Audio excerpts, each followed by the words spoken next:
You may have seen the news this weekend that Alex Jones, the florid conspiracy theorist and purveyor of very, very manly dietary supplements, he's trying to figure out a way to get out of paying almost all of the $1.5 billion that he has been assigned to pay to the families he was found guilty of defaming. These are families of the victims of the 2012 Sandy Hook Elementary School massacre. They filed a civil suit against Alex Jones for the years that Mr. Jones spent calling that massacre a hoax. On his media network. A court awarded those families $1.5 billion in damages from Alex Jones.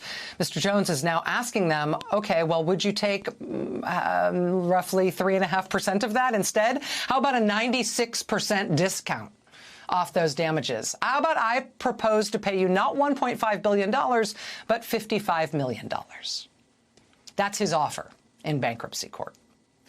The Sandy Hook families, you will not be surprised to learn, have a different idea. They say, hey, how about instead we just liquidate your business assets right now, including your media company, and give the proceeds to the families. Mr. Jones would be allowed to keep his house, but Alex Jones Incorporated goes away permanently. In other words, we don't want to share in your profits. We want your company, which profited for so many years off of our grief, we want that company gone. Another example of what a civil suit can do, the $148 million jury verdict against Rudy Giuliani for the lies he spread about 2 Georgia election workers, lies about them stealing the election from Donald Trump, lies that upended their lives. Nobody knows what Mr. Giuliani is capable of paying or what this judgment might mean for him and his livelihood. But now those 2 election workers today filed a new lawsuit against Giuliani because even after that $148 million verdict against him, he went immediately right back to spouting the same lies that got him slapped with that huge judgment. Civil suits have also, though, been used strategically against, for lack of a better term, neo-Nazis. You may recall the civil lawsuit that was filed against the white nationalist neo-Nazi organizers of the Unite the Right rally in Charlottesville in 2017 that resulted in a jury award of over $26 million in damages against the organizers. That kind of penalty can restrict the ability of groups like that to operate. It can even potentially put them out of business entirely.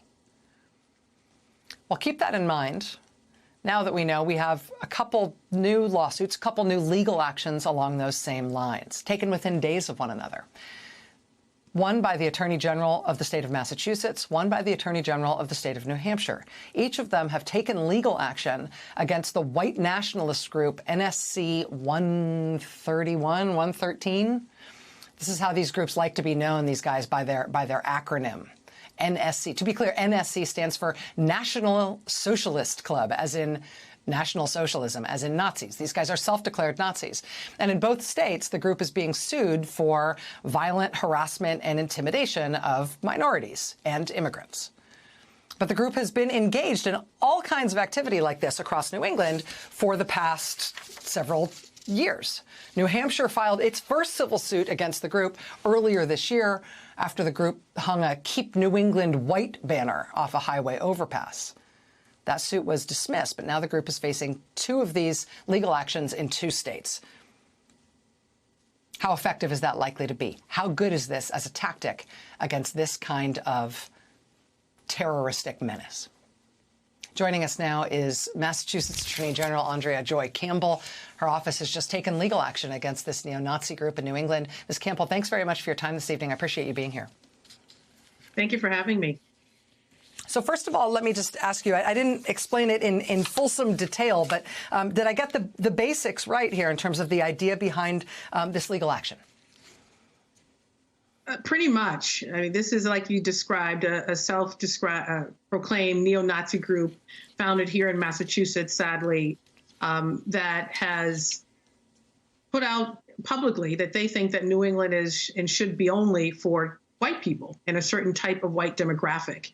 And we're not going after them because of those beliefs. Frankly, I've been saying if they held those beliefs in meetings in private settings, I probably wouldn't attend the meeting, but that's not where we're going after them. We're going after them because of just the horrific conduct and unlawful conduct of terrorizing folks of different demographics all across the Commonwealth, whether migrants, those in the LGBTQ plus community, or anyone. and saying that conduct is unlawful and unacceptable here in Massachusetts. And so we think we have a pretty strong case. We were excited to also see New Hampshire also launch a complaint, which I think is very powerful, to have a Republican Attorney General and a Democratic AG taking on this group for their conduct here and, of course, across New England. And it's an important point that this is a nonpartisan situation here in New England, that we've got a Republican AG in New Hampshire taking action there under the state's non-discrimination laws. You're a Democrat in Massachusetts taking a slightly different approach, but targeting the same group. Can you just explain, I'm trying to think kind of big picture and nationwide about the options that law enforcement officials have in terms of using the legal system in constructive ways, both to protect the Constitution, but also to protect people from this kind of menace. Why did you see the advantage here of civil litigation and civil litigation of this kind? In a best case scenario, what do you think the impact of the litigation will be? So there are some criminal aspects to their conduct, and there have been district attorneys in Massachusetts that have attempted to take that on, and sometimes unsuccessfully. They're very difficult cases to prosecute. But here we have not only a strong basis under our civil rights law, which are quite progressive in Massachusetts, to going after the conduct of this group, but in addition to that, for violations of our trespass laws, our nuisance laws, and our public accommodation laws.